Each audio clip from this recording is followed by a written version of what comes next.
Natalie Scott's hands were trembling as she carefully unfolded the yellowed paper she'd found hidden inside the rusted wing compartment of a 1940s fighter jet. The ink was faded, but the words were clear enough to make her heart race. This wasn't just any letter, it was the final message from Lieutenant David Harrison to his family, written just before his plane went down over the Pacific. What she didn't know was that this discovery would transform her from the town's laughingstock into a national hero, connecting grieving families to their lost loved ones 70 years later. The mockery she'd endured for years was about to become the most important work of her life. Before we carry on, please hit the subscribe button to make my day, and let me know where you are watching from in the comments. The sun hadn't yet crested the horizon when Natalie Scott arrived at Henderson's junkyard, her worn boots crunching through the gravel as she made her way toward the newest addition to the sprawling collection of discarded metal and forgotten dreams. The 1943 P-51 Mustang sat like a wounded bird among the rusted car frames and broken appliances, its once proud fuselage now a canvas of corrosion and bullet holes. To most people, it was nothing more than expensive scrap metal taking up valuable space. To Natalie, it was another chance to bring something beautiful back to life. "There she goes again," muttered Frank Henderson, the junkyard owner, as he watched Natalie circle the aircraft with the intensity of a surgeon examining a patient. "Crazy woman thinks she can turn rust into gold." His son Bobby laughed from behind the counter of their small office, shaking his head as he counted the morning's receipts. "Dad, you should charge her storage fees. She's been coming here for 3 years now, and I haven't seen her finish a single project." Natalie had heard variations of this conversation countless times, but she'd learned to tune out the skeptics. At 28, she'd been restoring aircraft for nearly a decade, ever since her grandfather had shown her his collection of model planes and told her stories about the brave pilots who'd flown them during World War II. Her grandfather, Roger Williams, had been a mechanic himself, working on B-17 bombers at a base in England. He'd passed away when Natalie was 15, but his workshop remained exactly as he'd left it, tools arranged with military precision and photographs of restored aircraft covering every inch of the walls. The P-51's engine compartment was a maze of corroded parts and tangled wiring, but Natalie's trained eye could see past the damage to the engineering marvel beneath. She ran her fingers along the propeller shaft, feeling for stress fractures and noting which components might be salvageable. The cockpit canopy was spiderwebbed with cracks, and the leather seat had been reduced to scraps by years of exposure, but the instrument panel was remarkably intact. Someone had loved this plane once, had trusted their life to its wings and engine. Now it was her job to honor that trust by bringing it back to its former glory. "You know what your problem is, Nat?" came a voice from behind her. Natalie turned to see Jake Rodriguez approaching, his pristine work coveralls a stark contrast to her oil-stained jeans and faded flannel shirt. Jake owned the most successful aircraft restoration business in the state, with a team of certified mechanics and a client list that included museums and wealthy collectors. "You're trying to save planes that can't be saved. This old bird has been sitting in weather for God knows how long. The structural integrity is compromised, the engine is seized, and you'd need to fabricate half the parts from scratch." Natalie wiped her hands on a rag, considering Jake's words carefully. He wasn't wrong about the challenges, but he was missing something fundamental about what drove her to this work. "Jake, when you look at this plane, you see problems and costs. When I look at it, I see someone's story. This aircraft flew missions, carried a pilot home to his family, maybe saved lives. That's worth preserving, even if it's not profitable." Jake's expression softened slightly, but his practical nature won out. "Stories don't pay the bills, Nat. You've got talent, real talent. You could work for me, make good money, restore planes that actually matter to collectors. Why waste your time on junk that'll never fly again?" "Why?" The offer wasn't new. Jake had made it several times over the past year, and Natalie had to admit, it was tempting. Her savings account was practically empty, her truck needed new brakes, and her small apartment's rent was going up again next month. Working for Jake would solve her financial problems immediately, but it would also mean abandoning her mission to preserve the aircraft that nobody else wanted to save. Thanks, but I'll pass, Natalie replied, turning back to the P-51. These planes might be junk to you, but they're history to me. Every rivet tells a story, every dent has meaning. I can't just walk away from that. Jake shrugged and headed back toward his gleaming workshop, leaving Natalie alone with her thoughts in the silent aircraft. She understood his perspective. From a business standpoint, her approach made no sense. She spent months on each restoration, working with limited resources and salvaged parts, producing aircraft that would never be truly airworthy again. The museums weren't interested in her work because they wanted factory-perfect restorations with complete documentation. Private collectors avoided her projects because they couldn't be certified for flight. She existed in a strange middle ground, creating beautiful artifacts that served no practical purpose beyond preserving memory. The morning grew warmer as Natalie began her methodical inspection of the P-51's wings. The left wing showed extensive damage from what appeared to be cannon fire, with jagged holes that would require careful patching and metalwork. The right wing was in better condition, though years of moisture had taken their toll on the internal structure. She was examining a particularly corroded section when her fingers detected something unusual, a slight variation in the wing's internal framework that didn't match the standard P-51 design. Curious, Natalie retrieved her flashlight and peered deeper into the wing's interior. There, nestled between two support ribs and protected by a makeshift cover made from canvas and wire, was a small metal box. Her heart began to race as she carefully worked the container free from its hiding place. The box was about the size of a hardcover book, made from aluminum and sealed with what appeared to be military-grade tape that had somehow survived decades of neglect. Natalie's hands trembled slightly as she carried the box to her truck, where she kept her restoration tools and a small fold-in table. The seal was brittle but intact, suggesting that whatever was inside had been protected from the elements. She photographed the box from every angle before carefully cutting through the tape with a razor blade, documenting each step in case this discovery proved to be historically significant. Inside the box, wrapped in oiled cloth, was a collection of items that made Natalie's breath catch in her throat. There were photographs, black and white images of young men in flight suits standing beside aircraft, their faces bright with the confidence of youth and purpose. Below the photographs was a leather-bound logbook filled with meticulous handwriting, recording flight times, mission details, and personal observations. But it was the letter at the bottom of the box that stopped Natalie's heart entirely.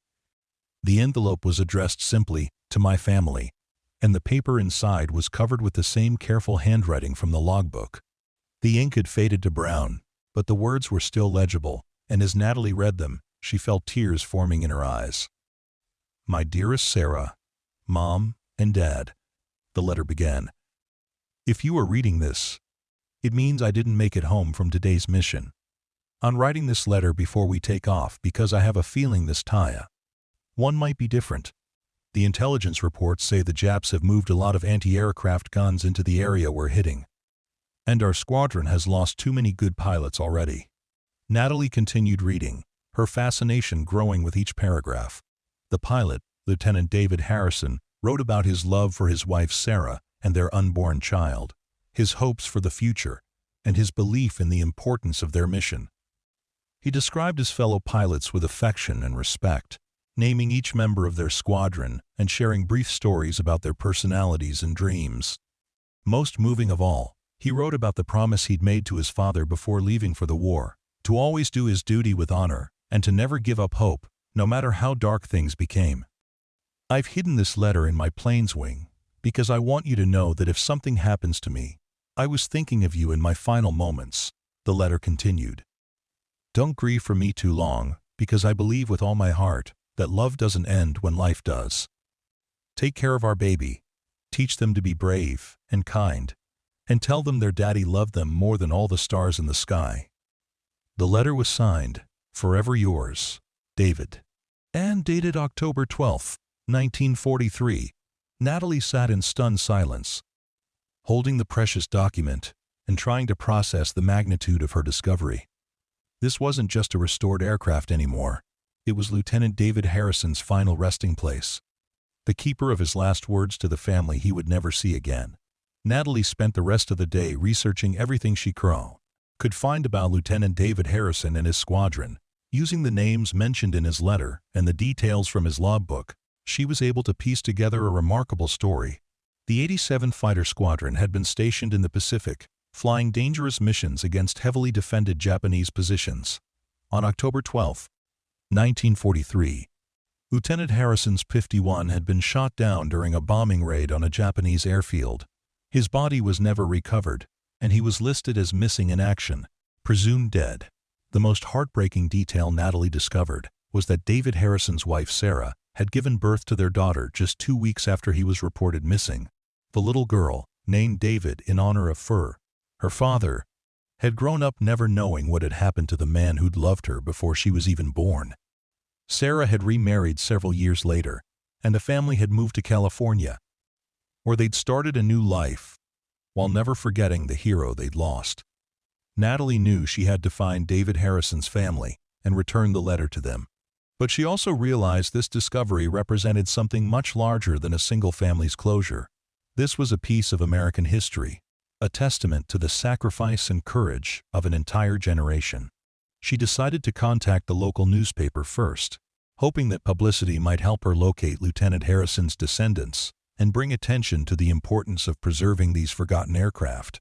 The reporter who answered the phone at the Millbrook Daily Herald, skeptical at first. "Ma'am, we get a lot of calls about people finding old military stuff in junkyards.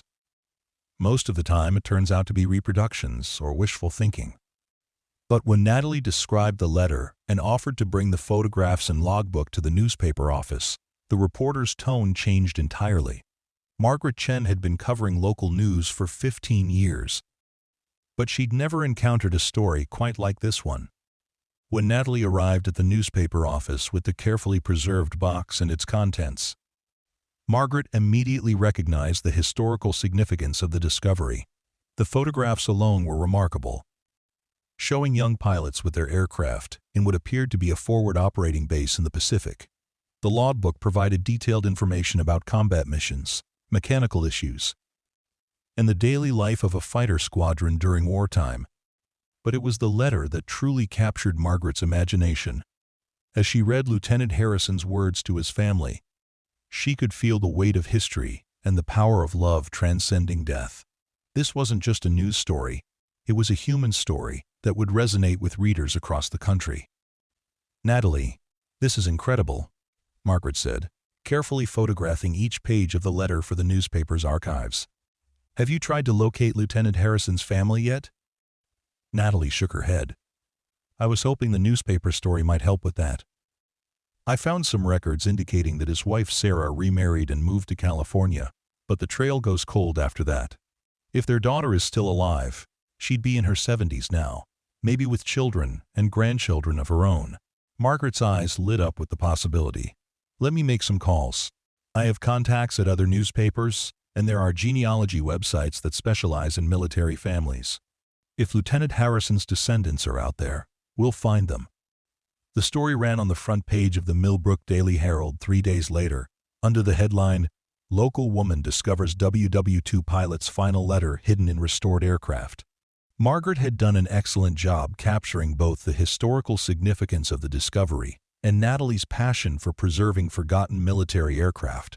The article included photographs of the letter, the logbook, and the P-51 itself, along with details about Lieutenant Harrison's military service and his squadron's combat record. The response was immediate and overwhelming. By noon on the day the story was published, the newspaper's phone lines were jammed with calls from readers wanting to know more about the discovery.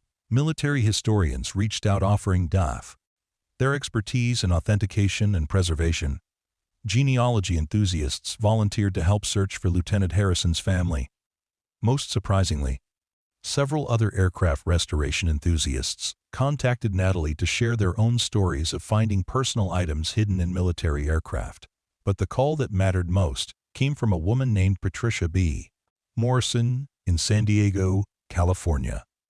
"I think Lieutenant David Harrison was my grandfather," she told Margaret Chen in a voice thick with emotion.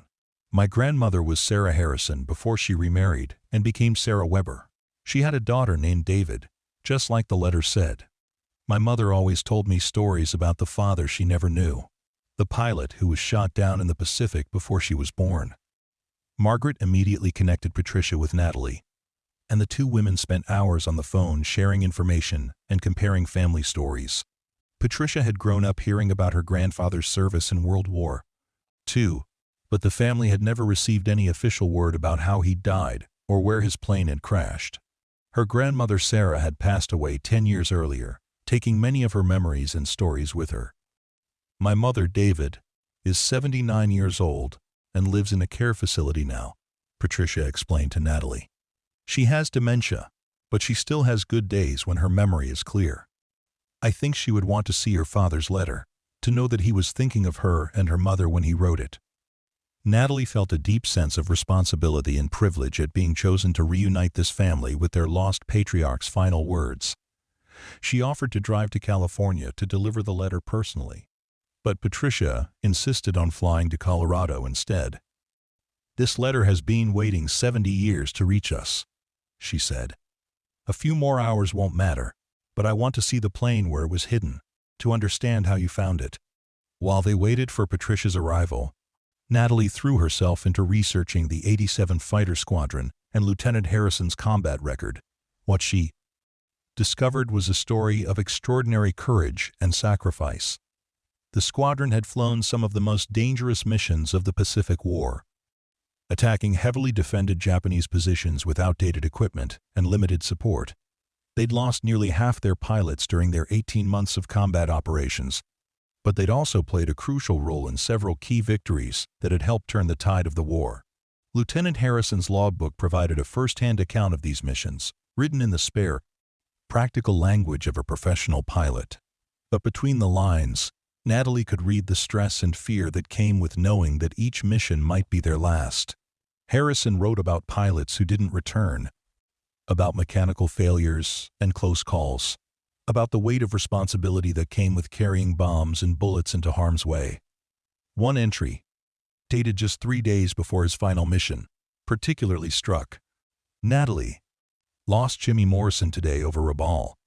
Saw his plane take a direct hit from flak. No shoot. He was 19 years old and talked about his girl back home every day. Wrote to her every night after missions. How do you tell someone that young that they might not see tomorrow? How do you keep fighting when you've watched too many friends die? I guess you just do what you train to do and hope it means something." Patricia Morrison arrived at Denver International Airport on a Friday afternoon, carrying a small suitcase and a folder filled with family photographs and documents. She was a woman in her early 50s, with her grandfather's dark eyes and determined expression. Natalie recognized her immediately from the family resemblance to the photographs and ID. Lieutenant Harrison's collection. The drive to Millbrook was filled with conversation as Patricia shared everything she knew about her grandfather and his family. "My grandmother Sarah never remarried for love," Patricia explained. "She married my step-grandfather because she needed help raising my mother and supporting herself. But she kept all of Grandpa David's letters and photographs, and she told my mother stories about him every night. She said he was the funniest, kindest, bravest man she'd ever known." When they arrived at Henderson's junkyard, Patricia stood silently beside the P-51 for several minutes, running her hands along the damaged fuselage and peering into the cockpit where her grandfather had spent his final moments. Frank Henderson, who had initially been annoyed by the media attention surrounding Natalie's discovery, found himself moved by the reunion taking place in his dusty lot. "This is where you found the letter?" Patricia asked, examining the wing compartment where the metal box had been hidden. Natalie nodded, showing her exactly how the box had been concealed between the wing's support ribs. "Your grandfather was very careful about protecting it. The way he wrapped everything and sealed the container, he wanted to make sure his words would survive even if he didn't." Patricia's composure finally cracked as Natalie handed her the original letter, still in its faded envelope. With trembling fingers, she opened the envelope and began to read her grandfather's words aloud, her voice breaking with emotion as she reached the passages about his unborn daughter and his promises for the future. "Don't grieve for me too long. because I believe with all my heart that love doesn't end when life does." Patricia read through her tears. "Take care of our baby. Teach them to be brave and kind, and tell them their daddy loved them more than all the stars in the sky. My mother spent her whole life wondering if her father would have loved her. Now she finally knows." The reunion between Patricia and the letter was just the beginning. Word of the discovery had spread beyond Colorado, picked up by national news networks and military history websites. The story captured the public's imagination, representing both the personal cost of war and the enduring power of love and family connection. Within a week, Natalie found herself fielding calls from documentary filmmakers, museum curators, and military families around the country. The Smithsonian's National Air and Space Museum reached out to inquire about displaying the letter and logbook as part of their World War II exhibition. The American Battle Monuments Commission wanted to include Lieutenant Harrison's story in their database of service members who made the ultimate sacrifice. But perhaps most importantly, other families began reaching out with their own stories of lost relatives and undiscovered histories. Margaret Chen at the Millbrook Daily Herald started a special section called Found Heroes, featuring stories of military service members whose sacrifices had been forgotten or overlooked by official records. One particularly moving story came from Robert Chen, no relation to the reporter, whose great-uncle had been listed as missing in action during the Korean War. "My family never knew what happened to Uncle Tommy," Robert explained during a phone interview with Natalie. "He just disappeared during the retreat from Seoul, and we never got any details about how he died or where he was buried. Seeing what you did for Lieutenant Harrison's family gives me hope that maybe someday we'll find answers too." The attention surrounding Natalie's discovery had an unexpected effect on her restoration work.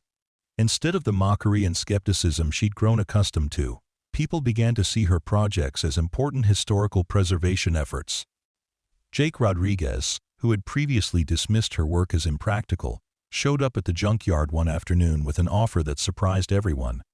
"Nat, I've been thinking about what you said," Jake began, examining the P-51's wing structure with new appreciation.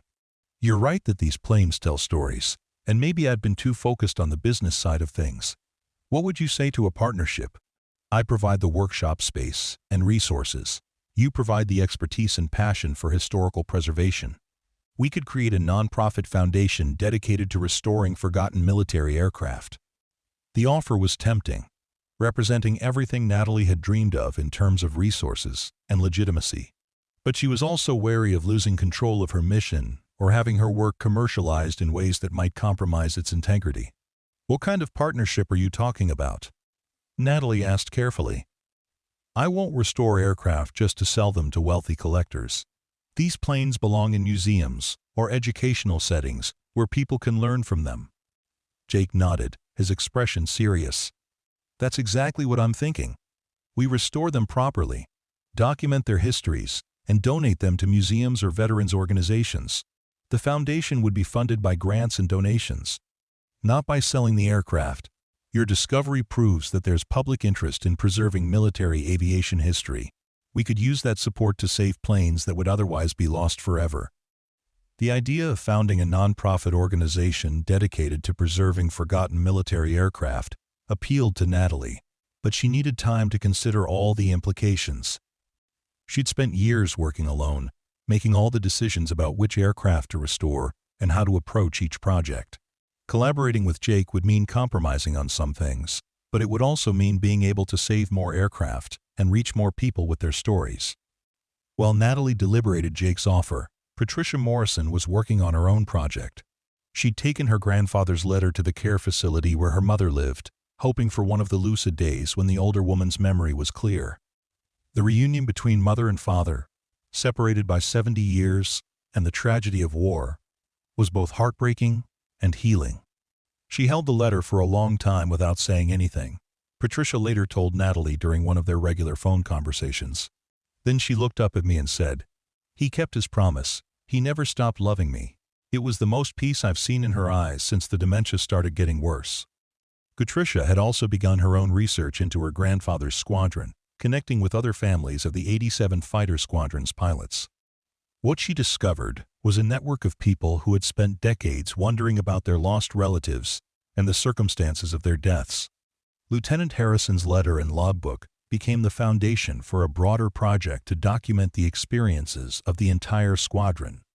One of the most remarkable connections came from James Wilson, whose grandfather had been Lieutenant Harrison's wingman and closest friend in the squadron.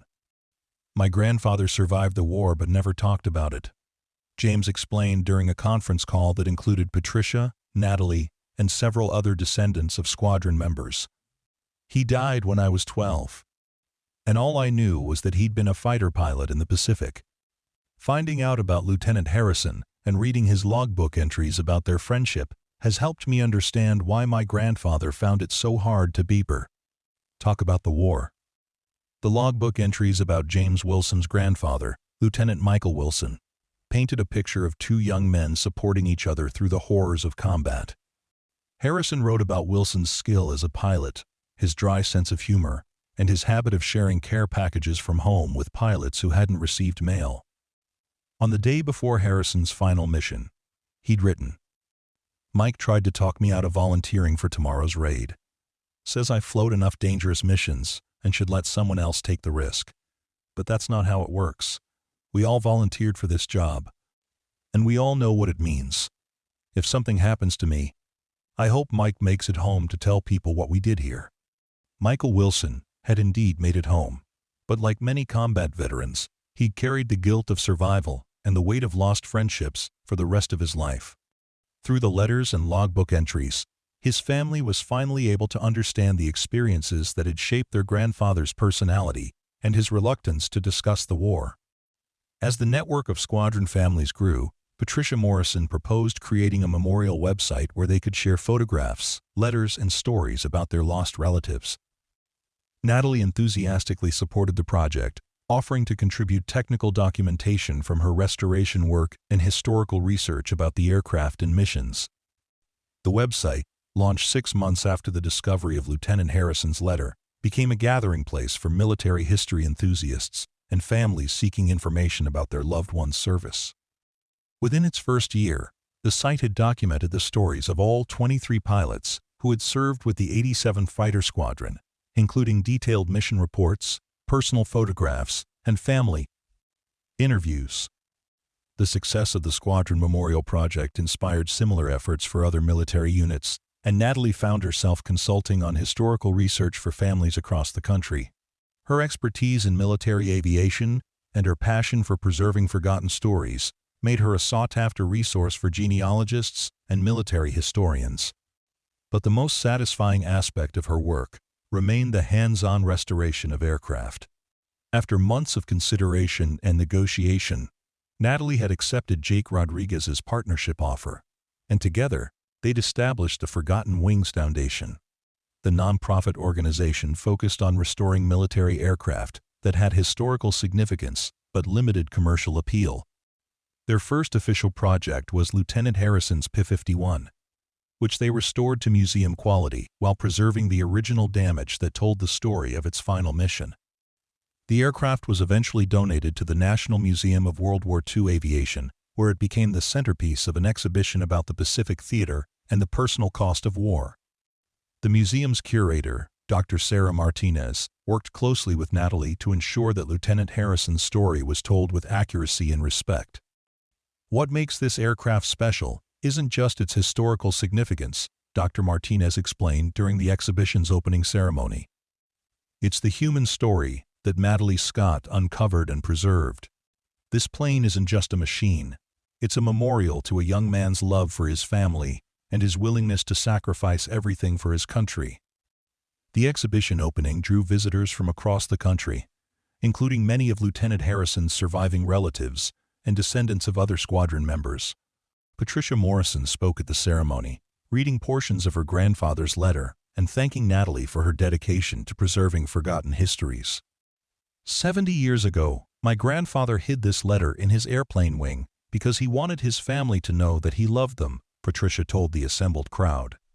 He couldn't have imagined that his words would eventually touch thousands of people or inspire a movement to preserve the stories of forgotten heroes. But that's exactly what happened.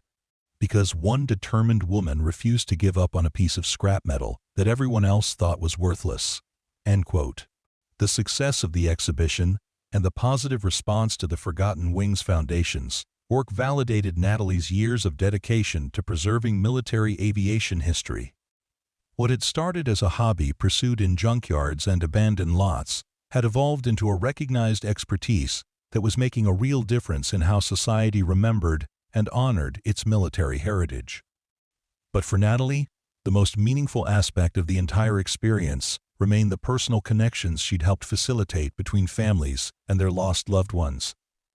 The letter she'd found in Lieutenant Harrison's wing had been written to comfort a specific family in their grief.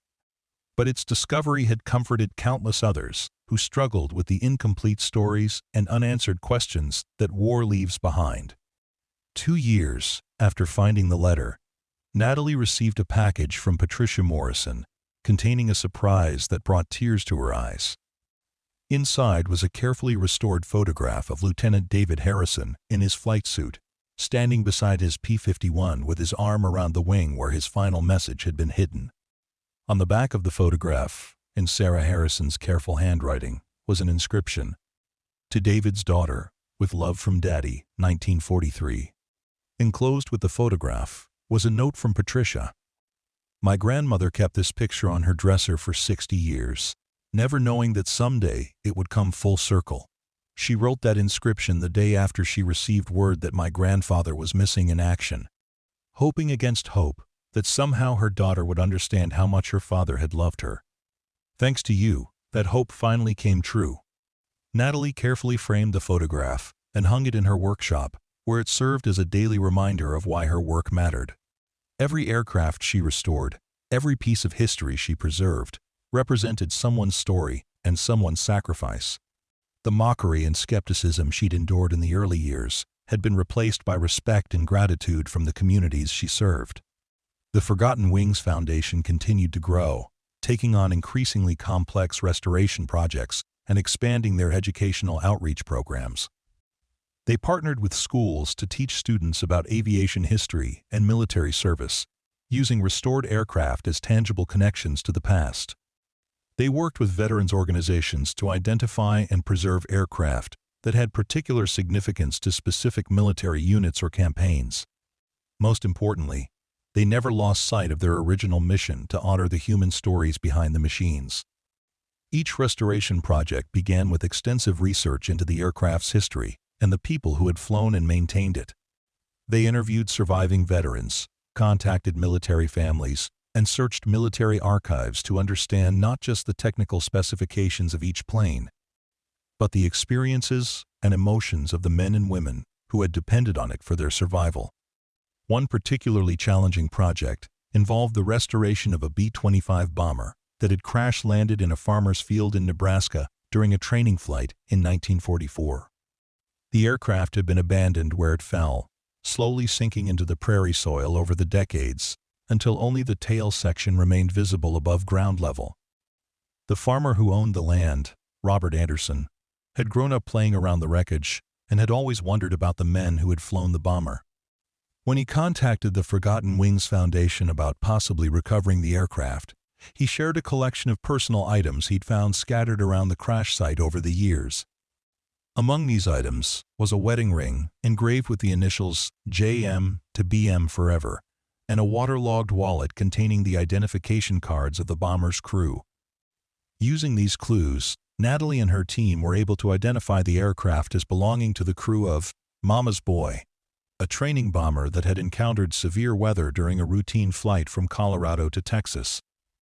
The crash had occurred during a particularly violent thunderstorm, and all 6 crew members had survived the landing but had abandoned the aircraft when it became clear that it couldn't be recovered. The crew had been reassigned to other aircraft and had completed their training, eventually deploying to the European theater where they'd flown combat missions over Germany and France. Through military records and family interviews, Natalie discovered that 5 of the 6 crew members had survived the war and returned to civilian life. The 6th member, Bombardier James Morrison, had been killed during the bombing raid on Berlin just 3 weeks before the war's end. His widow, Betty Morrison, had remarried and moved to Oregon, where she raised their 2 children while keeping her first husband's memory alive through stories and photographs. When Natalie contacted Betty Morrison's daughter, Carol Davidson, about the discovery of her father's wedding ring and the restoration of his training aircraft, the response was overwhelming gratitude mixed with painful memories. "My mother never remarried for love," Carol explained. "She married my stepfather because she needed help raising my brother and me. But she never stopped wearing Dad's wedding ring on a chain around her neck.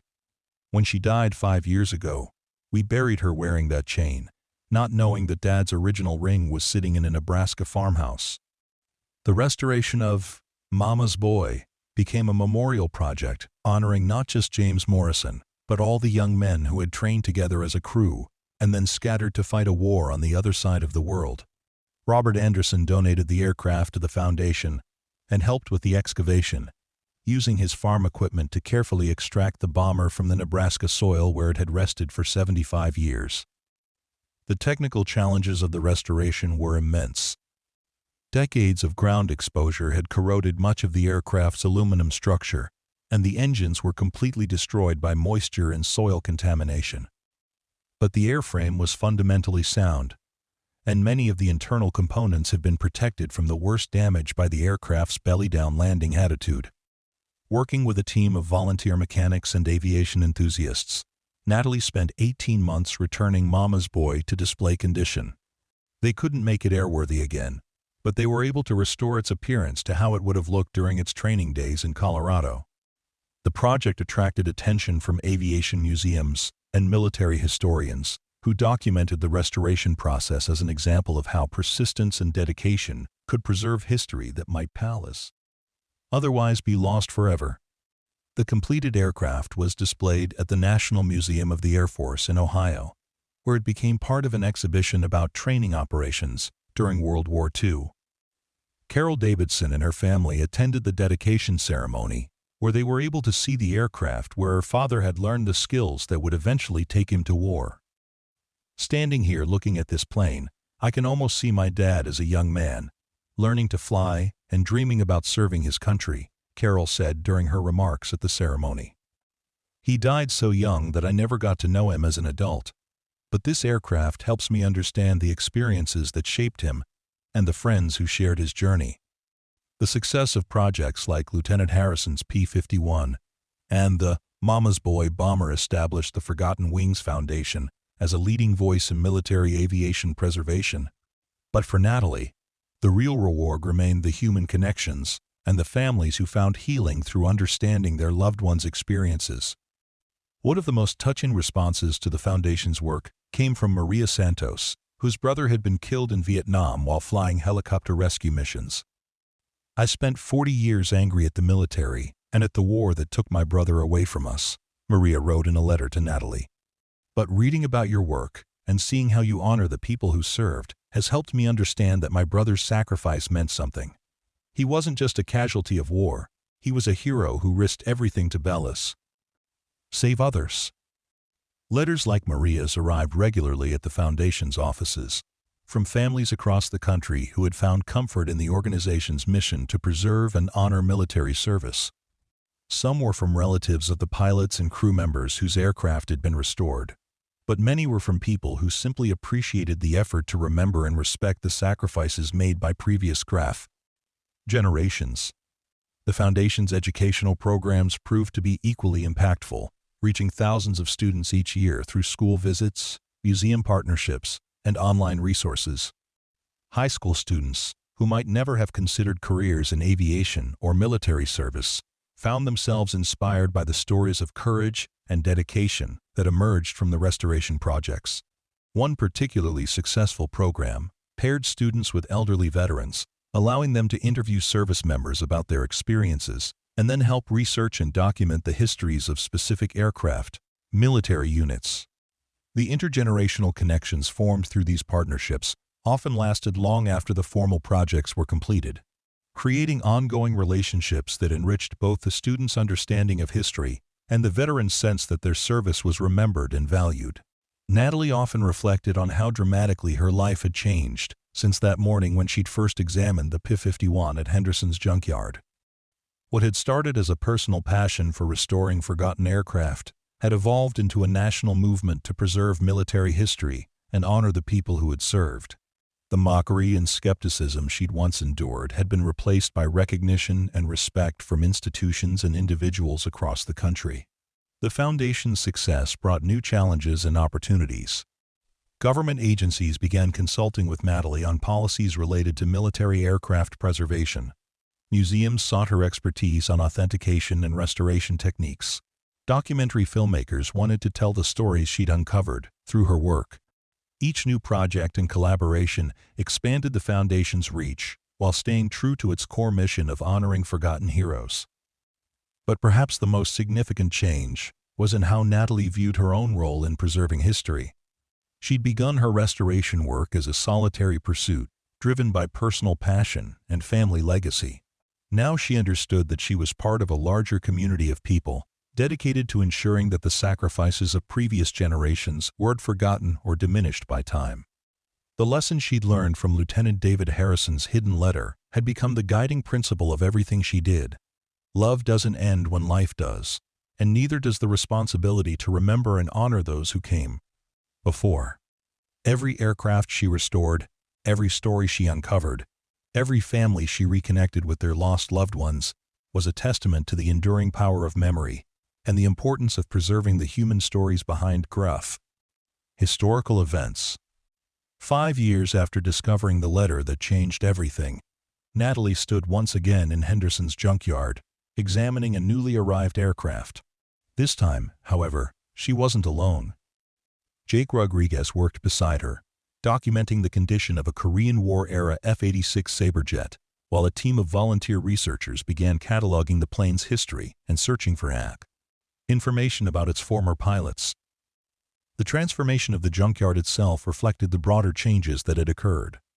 What had once been Frank Henderson's collection of unwanted scrap metal had become an unofficial museum of military aviation history, with carefully preserved aircraft serving as monuments to the men and women who had flown them. Visitors came from around the world to see the planes and learn their stories, turning the dusty lot into a pilgrimage site for families and history enthusiasts. Frank Henderson, initially skeptical of the attention his junkyard was receiving, had embraced his role as the keeper of these historical artifacts. He'd hired additional staff to help maintain the aircraft and guide visitors, and he'd worked with the Foundation to create interpretive displays that told the story of each plane and its crew. The revenue from tours and donations had allowed him to expand the facility and improve the conditions for preserving the aircraft. "You know, Nat," Frank said, as he watched the restoration team work on the F-86. "I used to think this old metal was just taking up space. Now I understand that every one of these planes is somebody's memorial. I'm proud to be the one taking care of them." The comment reminded Natalie of a conversation she'd had with her grandfather many years earlier, when she'd asked him why he spent so much time maintaining his workshop full of old tools and airplane parts. "Because," he'd told her, "these things represent the dreams and hard work of people who came before us. Taking care of them is a way of honoring their memory and making sure their stories don't get lost." At the time, Natalie hadn't fully understood what her grandfather meant, but now his words resonated with perfect clarity. Every rivet she straightened, every engine she rebuilt, every photograph she preserved was an act of remembrance and respect. The aircraft weren't just machines. They were repositories of human experience and emotion, carrying within their metal frames the hopes and fears of the people who had depended on them. The F-86 Saberjet presented new challenges for the restoration team. Unlike the World War II aircraft they'd worked on previously, this plane had been built during the early years of jet aviation, when technology was advancing rapidly and manufacturing techniques were still being perfected. The jet engine was far more complex than the piston engines they were accustomed to rebuilding, and many of the electronic systems had been classified during the plane's operational period. Working with military historians and former Air Force mechanics, Natalie's team slowly pieced together the F-86's service history. The aircraft had been stationed in Korea during the final year of that conflict, flying combat air patrol missions along the Chinese border. Its pilot during this period had been Captain Robert Chen, a Chinese-American officer who had faced discrimination both within the military and from civilian populations who questioned his loyalty during the early years of the Cold War. Captain Chen's story was particularly compelling because it illustrated the complex social dynamics that existed within the military during the 1950s. Despite his exemplary service record and the recommendations of his commanding officers, Chen had been passed over for promotion multiple times due to suspicions about his ethnic background and potential sympathies with Communist China. The research team discovered that Captain Chen had flown 67 combat missions in the F-86, earning 2 Distinguished Flying Crosses and a Silver Star for his courage under fire. He'd been credited with shooting down 3 enemy aircraft and had twice risked his life to escort damaged American bombers back to friendly territory. Despite these achievements, he'd been quietly transferred to a training position stateside after the Korean War ended, effectively ending his combat career. Captain Chen had left the Air Force in 1956 and had moved to California, where he'd become a commercial airline pilot and had raised a family. He'd rarely spoken about his military service, partly due to the discrimination he'd experienced, and partly because of the classified nature of many of his missions. He died in 1998, taking most of his stories and experiences with him. When Natalie contacted Captain Chen's son, David, about the restoration of his father's aircraft, she encountered a family that had spent decades trying to understand why their patriarch had been so reluctant to discuss his military service. Dad was proud of his service, but he was also bitter about how he'd been treated, David explained during their first phone conversation. He felt like the military had wasted his talents and had judged him based on his race rather than his abilities. The restoration of Captain Chen's F-86 became an opportunity to tell a more complete story about diversity and discrimination within the military during the Cold War era. Working with Asian American veterans organizations and civil rights historians, the Foundation developed an exhibition that explored the experiences of minority service members who had faced prejudice while serving their country. The project attracted attention from academic researchers studying the intersection of military service and civil rights, and it sparked conversations about how historical narratives could be expanded to include voices that had previously been marginalized or ignored. For the Chen family, seeing their father's aircraft restored and his story told with dignity and respect provided a sense of closure and validation that had been missing for decades. "My father always said that he'd served his country with honor, even when his country didn't always treat him with honor in return," David Chen remarked during the aircraft's dedication ceremony. "Seeing this plane restored and his story being told helps me understand the courage it took for him to keep serving despite the discrimination he faced." The success of the Captain Chen project led to additional research into the experiences of minority service members during various periods of American military history. The Foundation partnered with universities and civil rights organizations to document stories that had been overlooked by traditional military historians, creating a more inclusive and comprehensive record of military service. One particularly impactful project involved the restoration of a Tuskegee Airman P-51 Mustang that had been discovered in a barn in Alabama. The aircraft had belonged to Lieutenant Colonel James Washington, one of the first African-American fighter pilots to serve in combat during World War II. Washington had flown the plane during escort missions over Germany, protecting American bombers from German fighter attacks. The restoration of Lieutenant Colonel Washington's aircraft attracted national attention, partly because of the ongoing interest in Tuskegee Airman history, and partly because of the remarkable condition in which the plane had been preserved. The farmer who had stored the aircraft in his barn had kept it covered and climate-controlled for over 50 years, motivated by his respect for Washington and his awareness of the discrimination the pilot had faced during his military service. "My daddy always said that Lieutenant Colonel Washington was the finest pilot he'd ever seen, and he'd seen a lot of them during the war," explained the farmer's son, who had inherited the aircraft along with the farm. "Daddy kept that plane in perfect condition because he wanted people to remember what those Tuskegee Airmen accomplished, despite all the obstacles they faced." The Washington Restoration Project became a collaborative effort involving the Foundation, the Tuskegee Airmen National Historic Museum, and the National Association for the Advancement of Colored People.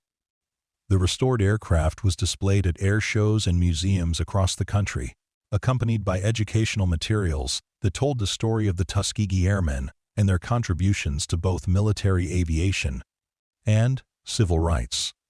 For Natalie, working on projects like the Washington and Chen restorations reinforced her understanding of how military aviation history intersected with broader social and political movements. The aircraft weren't just technological artifacts. They were witnesses to the struggles and triumphs of people who had served their country while fighting for recognition and equality.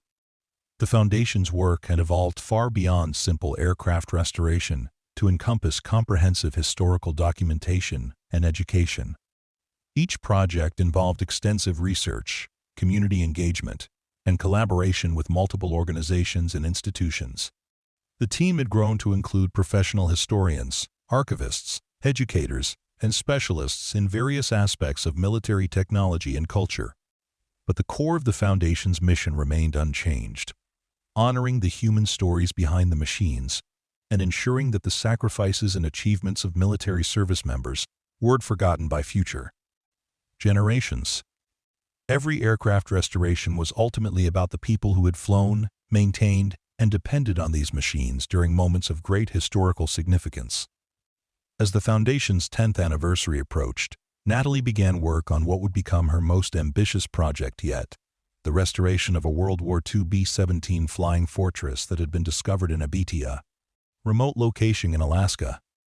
The aircraft had crash-landed during a ferry flight in 1943, and its crew had survived in the wilderness for 3 weeks before being rescued. The plane had remained where it fell for 75 years, gradually being buried by snow and vegetation, but protected from the worst effects of weather by the cold, dry climate. The B-17 restoration would require the Foundation to develop new techniques for working with aircraft that had been exposed to extreme environmental conditions. It would also involve coordinating with multiple government agencies, environmental groups, and indigenous communities who had territorial interests in the crash site. Most challenging of all, it would require transporting the aircraft components from one of the most remote locations in North America to the Foundation's restoration facilities. But the potential historical significance of the project made these challenges worthwhile. The crashed B-17 was one of the few surviving examples of an early production flying fortress, and its preservation could provide valuable insights into the development of American strategic bombing capabilities during World War II. More importantly, the aircraft carried within its structure the stories of the 10 crew members who had survived the crash and the rescue efforts that had brought them home.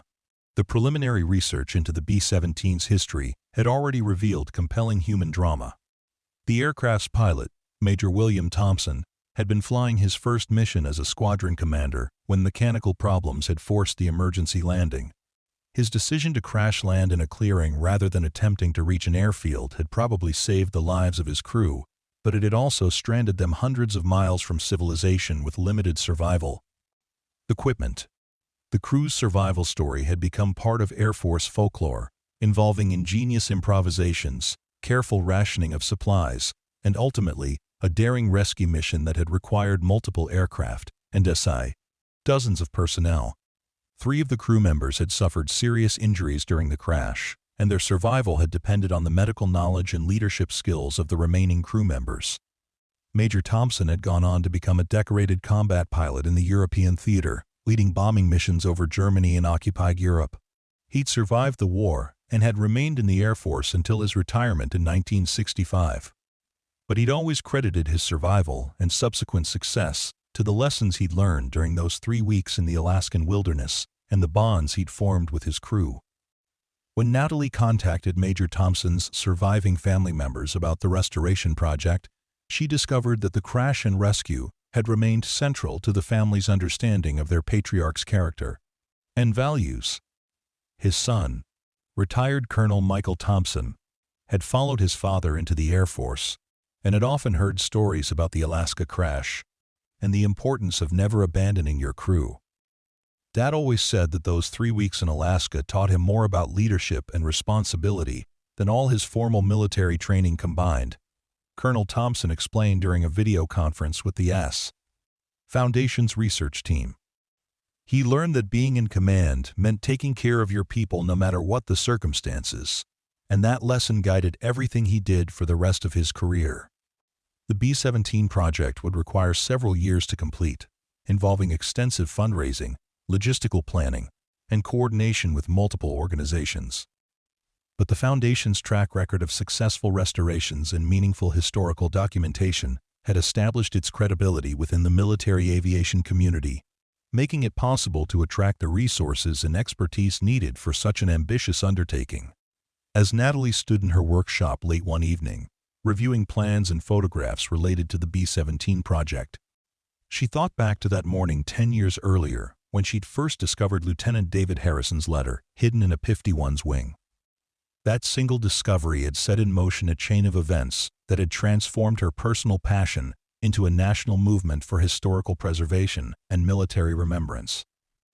The letter itself had been carefully preserved and was now displayed at the National Museum of World War II Aviation, where thousands of visitors read Lieutenant Harrison's words each year.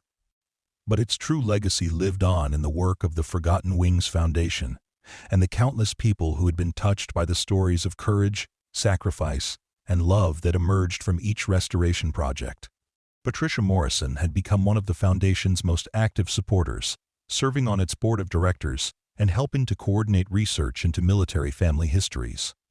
Her mother, Lieutenant Harrison's daughter David, had passed away peacefully the previous year, but not before seeing her father's P-51 fully restored and displayed with honor. In her final months, she'd often spoken about the comfort she'd found in finally knowing that her father had loved her and had thought of her in his final moments. The network of families connected to the 87th Fighter Squadron had continued to grow and flourish, with regular reunions and collaborative projects to document their relatives' experiences. The Squadron Memorial website had expanded to include interactive maps, oral history recordings, and digitized collections of photographs and documents. It had become a model for similar efforts by other military units and had inspired dozens of family history projects across the country. For Natalie, the most satisfying aspect of the Foundation's work remained the personal connections and the moments of healing that occurred when families were reunited with their loved ones' stories. Each restoration project brought new opportunities to bridge the gap between past and present, helping contemporary families understand the experiences that had shaped their ancestors and the values that had motivated their service. The Foundation's educational programs had reached over 50,000 students through school visits, museum partnerships, and online resources. Many of these students had gone on to pursue careers in aviation, engineering, or military service, inspired by the stories they'd learned about the men and women who had served in previous generations. Others had simply gained a deeper appreciation for the sacrifices made on their behalf and the importance of preserving historical memory.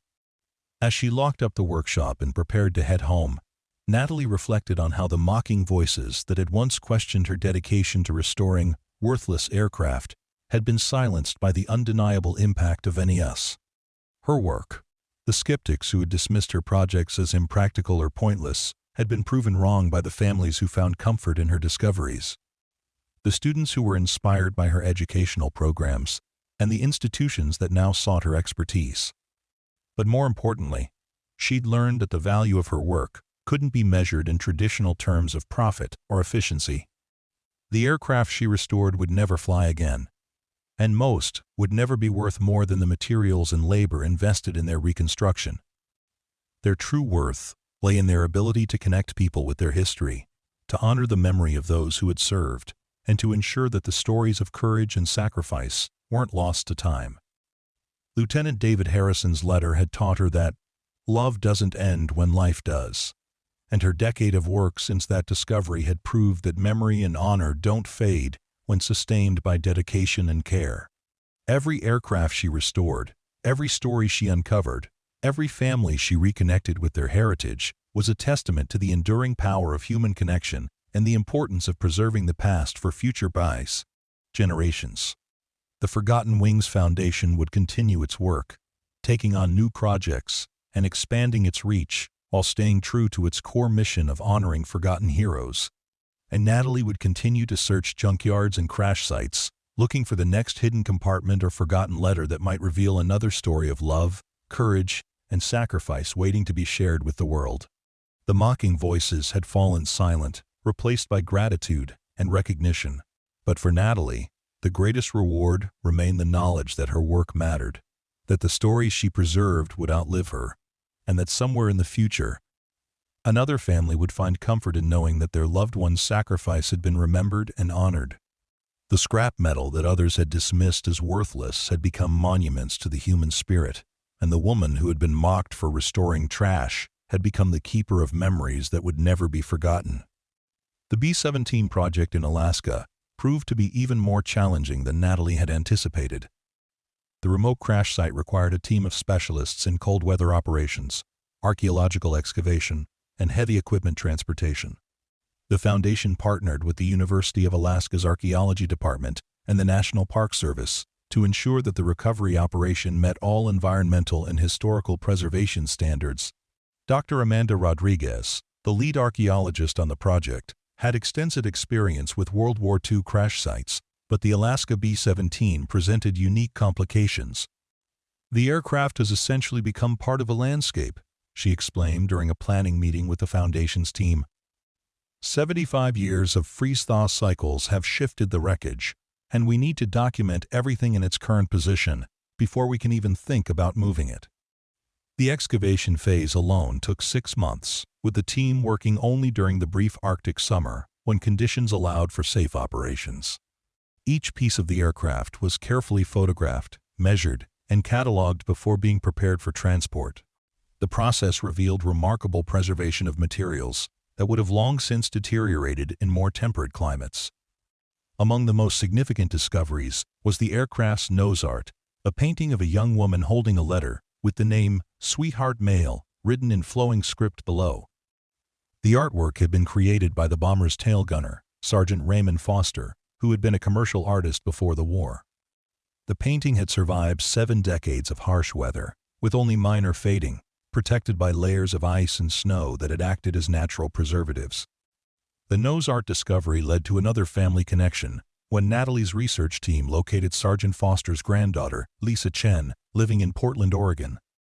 Lisa had grown up hearing stories about her grandfather's artistic talents and his service as a tail gunner, but she'd never seen examples of his wartime artwork. When Natalie sent her photographs of the Sweetheart Mail nose art, Lisa was moved to tears. "My grandfather always said that he'd painted something special on his bomber, but he never had any photographs to show us," Lisa explained during a video call with the restoration team. He talked about how the crew had asked him to paint something that would remind them of home, and he'd chosen to paint a woman reading a love letter because that's what they all hoped to receive during mail call. Mail. The story behind the nose art added another layer of human interest to the B-17 project. Sergeant Foster had survived the Alaska crash and the subsequent rescue, but he'd been killed just 6 months later during a bombing mission over Germany. His widow had treasured his letters and sketches, passing them down to their children and grandchildren as precious family heirlooms. Lisa Foster Chen volunteered to assist with the restoration project, contributing her own artistic skills and her knowledge of her grandfather's techniques and materials. Working alongside the Foundation's restoration specialists, she helped to carefully clean and preserve the nose art, ensuring that her grandfather's final masterpiece would be displayed with the respect and recognition it deserved. The transportation of the B-17 components from Alaska to the Foundation's facilities in Colorado required a complex logistical operation involving cargo helicopters, specialized trucks, and careful coordination with multiple government agencies. The cost of the operation exceeded $500,000, funded through grants from military heritage organizations and donations from supporters who understood the historical significance of the Acre project. When the aircraft components finally arrived at the restoration facility, the magnitude of the challenge became fully apparent. The B-17 had been more severely damaged than initially realized, with structural failures that would require extensive metalwork and fabrication of replacement parts.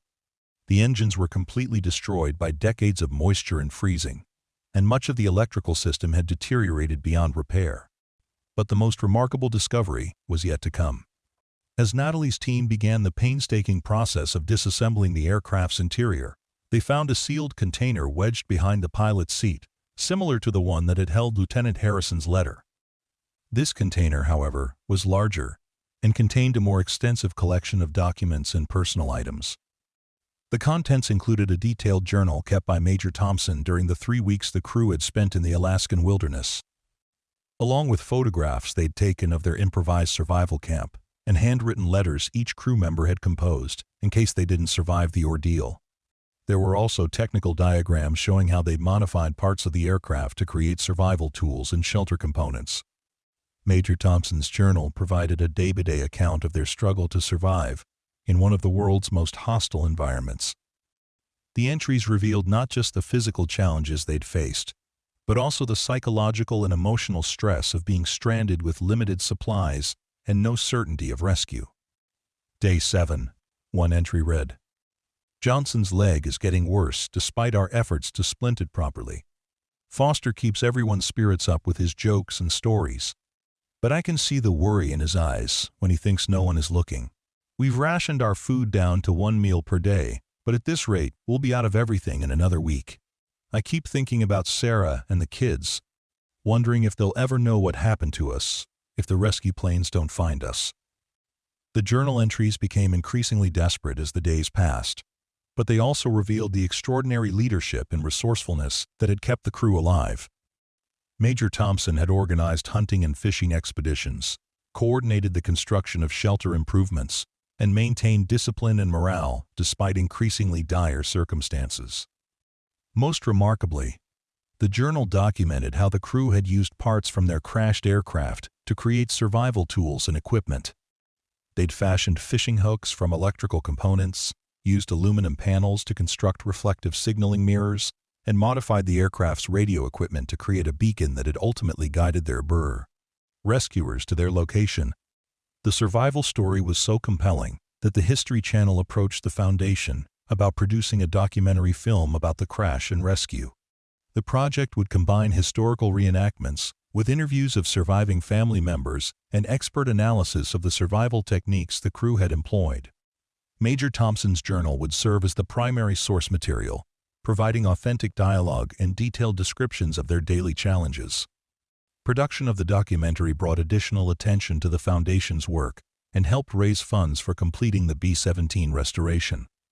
The film crew documented the restoration process itself, showing viewers how decades of corrosion and damage could be reversed through patient, skilled craftsmanship and historical research. The documentary, titled "Lost in Alaska: A Bomber Crew's Fight for Survival," premiered 2 years later and won several awards for historical programming. More importantly, it introduced the Foundation's mission to a national television audience, inspiring new volunteers and donors to support their work preserving military aviation history. One unexpected result of the documentary's success was contact from other crash sites and families with similar stories. Veterans organizations began reaching out to the Foundation about aircraft that had been abandoned in remote locations or forgotten in private collections. Museums requested assistance with authentication and restoration projects they'd been unable to complete with their existing resources. The Foundation's reputation for thorough research and respectful treatment of military history made it a trusted partner for institutions and individuals seeking to preserve aviation heritage. Natalie found herself consulting on projects across the country, from a Navy Corsair discovered in a Philippine jungle to a Coast Guard seaplane that had been converted for civilian use after the war. Each new project brought its own challenges and discoveries. The Philippine Corsair had been shot down during the liberation of the islands in 1944, and its pilot had been captured by Japanese forces. The research team was able to locate the pilot's family and provide them with details about his final mission and the circumstances of his capture. Through military records, they learned that he'd survived imprisonment and had been liberated at the war's end, returning home to a hero's welcome that he'd rarely discussed with his children. The Coast Guard seaplane project revealed a different kind of story, one of peacetime service and rescue operations along the dangerous Alaskan coast. The aircraft had been flown by Lieutenant Sarah Mitchell, one of the first female military pilots to serve in Alaska. Her logbooks, discovered in the plane's storage compartments, documented dozens of rescue missions in which she'd saved the lives of fishermen, hunters, and other aviators who had found themselves in distress in the Bias. Arctic wilderness. Lieutenant Mitchell's story was particularly significant because it challenged assumptions about women's roles in military aviation during the 1940s and 50s. Her service record showed that she'd flown more dangerous missions and logged more flight hours than many of her male colleagues, but her contributions had been largely overlooked by military historians focused on crass combat operations. The Foundation's research into Lieutenant Mitchell's career inspired a broader project documenting the experiences of women in military aviation. Working with women veterans organizations and feminist historians, they created an exhibition that traveled to museums across the country, highlighting the often unrecognized contributions of female service members. One of the most moving aspects of the Women's Aviation Project was the response from elderly women who had served in various capacities during World War II and the Korean War. Many of them attended the exhibition openings, sharing their own stories of service and sacrifice that had never been formally documented or recognized. Dorothy Williams, a former Women's Army Corps mechanic who had worked on B-104 bombers during World War II, became one of the project's most enthusiastic supporters. At 92 years old, she could still demonstrate the proper technique for adjusting aircraft engines and could identify the model and manufacturer of any American military aircraft from the 1940s. "People always ask me if I was scared working around those big planes," Dorothy told an interviewer at one of the exhibition events. "But I was never scared of the machines. I was scared for the boys who flew them. Every plane I worked on carried someone's son or husband or father into danger. And I knew that if I made a mistake, they might not come home. That responsibility kept me awake at night, but it also made me the best mechanic I could possibly be." Dorothy's story resonated with Natalie on a personal level, reminding her of the continuity between her own work and that of the women who had served in previous generations. The same dedication to preserving life and honoring service that had motivated Dorothy to maintain bombers during the war now motivated Natalie to restore those same aircraft for future generations to study and remember. The Foundation's work had evolved far beyond individual restoration projects to encompass comprehensive historical documentation, educational outreach, and community building among military barrettes, families, and veterans. Their annual conference brought together researchers, restorers, and family members from across the country to share discoveries and coordinate collaborative projects. At the 5th annual conference, held at the Air Force Academy in Colorado Springs, Natalie delivered a keynote address reflecting on the lessons learned from a decade of restoration work. "When I started this journey," she told the assembled audience, "I thought I was just fixing old airplanes. But I've learned that we're really in the business of repairing broken connections between past and present, between families and their history, between communities and their heritage." The speech was well received, but it was the response from the audience that truly moved Natalie. Patricia Morrison, Lieutenant Harrison's granddaughter, stood to share how the discovery of her grandfather's letter had transformed her family's understanding of their history. Colonel Michael Thompson described how the B-17 project had helped him appreciate his father's leadership and survival skills. Lisa Chen talked about the pride she felt in seeing her grandfather's artwork restored and displayed with honor. One by one, family members whose lives had been touched by the Foundation's work stood to share their stories. Veterans spoke about the validation they felt when their service was recognized and preserved. Students described how learning about military aviation history had inspired them to pursue careers in engineering and public service. Museum curators explained how the Foundation's research had enhanced their ability to tell more complete and accurate stories about military history. The evening concluded with the presentation of a Special Recognition Award from the Air Force Historical Foundation, acknowledging the Forgotten Wings Foundation's contribution to preserving military aviation heritage. But for Natalie, the real reward was seeing the connections that had been made between people who might never have met without the common bond of aviation history and military service. The success of the conference led to the establishment of regional chapters of the Forgotten Wings Foundation, allowing local communities to undertake their own preservation projects while benefiting from the expertise and resources of the national organization. Chapters formed in California, Texas, Florida, and Virginia, each focusing on aircraft and stories that were particularly relevant to their regional military history. The California chapter took on the restoration of a P-38 Lightning that had crash-landed during a training flight in the Mojave Desert during World War II. The Texas chapter focused on aircraft from the Korean War era, working with veterans organizations in that state to document stories of service during that often overlooked conflict. The Florida chapter specialized in naval aviation, restoring carrier-based aircraft and documenting the experiences of Navy and Marine Corps aviators. Each regional chapter brought its own perspective and expertise to the Foundation's work, enriching the overall mission while maintaining the core values of historical accuracy, respectful preservation, and family centered storytelling. The chapters also provided opportunities for local volunteers to contribute their skills and knowledge, creating a nationwide network of people dedicated to preserving military aviation heritage. The network proved invaluable when the Foundation was approached about its most ambitious project yet, the restoration of a B-29 Superfortress that had been discovered in a remote area of Montana. The aircraft had made an emergency landing during a training flight in 1946 and had been abandoned when recovery proved too difficult and expensive for the military budget of the time. The B-29 was historically significant as one of the aircraft types used to end World War II through the atomic bombing missions over Japan. This particular aircraft hadn't participated in those missions, but it represented the technological achievement and strategic capability that had ultimately brought the war to its conclusion. The restoration would require coordination between multiple Foundation chapters, as the aircraft was too large and complex for any single facility to handle. Components would be transported to different restoration centers based on their specialties and capabilities, then reassembled at a central location for final display. The project also presented ethical challenges that the Foundation hadn't previously encountered. The B-29's association with nuclear warfare made it a potentially controversial subject, and the Foundation needed to ensure that its restoration and exhibition addressed the full complexity of the aircraft's historical significance. Working with historians specializing in World War II's conclusion and the development of nuclear weapons, the Foundation developed an educational framework that acknowledged both the technological achievement represented by the B-29 and the moral complexity of its most famous missions.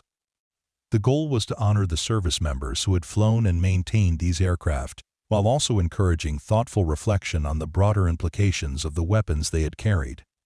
The B-29 project attracted international attention, with historians and peace advocates from Japan expressing interest in contributing to the educational components of the restoration. The Foundation welcomed this international perspective, recognizing that the aircraft's story was part of a global narrative that affected multiple nations and cultures. As Natalie approached her 15th year of restoration work, she found herself reflecting not just on the aircraft she'd preserved, but on the community of people who had been brought together by this shared mission. The Foundation had grown from her solitary work in Henderson's junkyard to a nationwide organization with hundreds of volunteers, dozens of ongoing projects, and an educational reach that extended to thousands of students and families each year. The transformation had been gradual but profound, built on the foundation of that single letter discovered in Lieutenant Harrison's P-51 wing. Each subsequent project had added another layer to the Foundation's understanding of its mission and its capability to honor military service through historical preservation. But perhaps the most significant change was in how society viewed the kind of work Natalie did. What had once been dismissed as hobbyist tinkering with old machinery was now recognized as serious historical scholarship and community service. Major museums consulted with the Foundation on acquisition and restoration decisions. Government agencies sought their expertise on policy matters related to military heritage preservation. Academic institutions offered partnerships and research collaborations. The respect and recognition were gratifying, but they also brought new responsibilities and expectations. The Foundation's work was now scrutinized by professional historians, criticized by advocacy groups with various agendas, and evaluated by funding organizations with specific requirements and priorities. Navigating these new challenges required skills that Natalie had never expected to need when she first started restoring aircraft. She found herself spending as much time in meetings and conference calls as in the workshop, managing budgets and personnel instead of rebuilding engines and fabricating parts. But the core mission remained unchanged, and the rewards of connecting families with their history continued to provide the motivation that drove everything else. Each new letter discovered, each veteran's story documented, each student inspired by learning about military aviation history, justified the administrative burdens and political complications that came with running a successful nonprofit organization. The Foundation's 15th anniversary celebration was held at the Smithsonian's National Air and Space Museum, where Lieutenant Harrison's P-51 was displayed alongside artifacts from several of the MRA Foundation's other restoration projects. The event brought together hundreds of people whose lives had been touched by the Foundation's work, creating a living testament to the power of preserving and sharing historical memory. As Natalie stood before the restored P-51, reading once again the letter that had started everything, she realized that her grandfather's workshop wisdom had been proven correct in ways he never could have imagined. Taking care of old things really was a way of honoring the people who had come before, and the stories preserved in metal and fabric really did have the power to connect past and present in meaningful ways. The scrap metal that others had dismissed as worthless had become monuments to courage, love, and sacrifice. The woman who had been mocked for her dedication to forgotten aircraft had become a guardian of memory and a bridge between generations. And somewhere in a junkyard or crash site, another hidden compartment was waiting to reveal another story of heroism and humanity, ready to touch more lives and create new connections across the span of years and the distance between Earth and sky.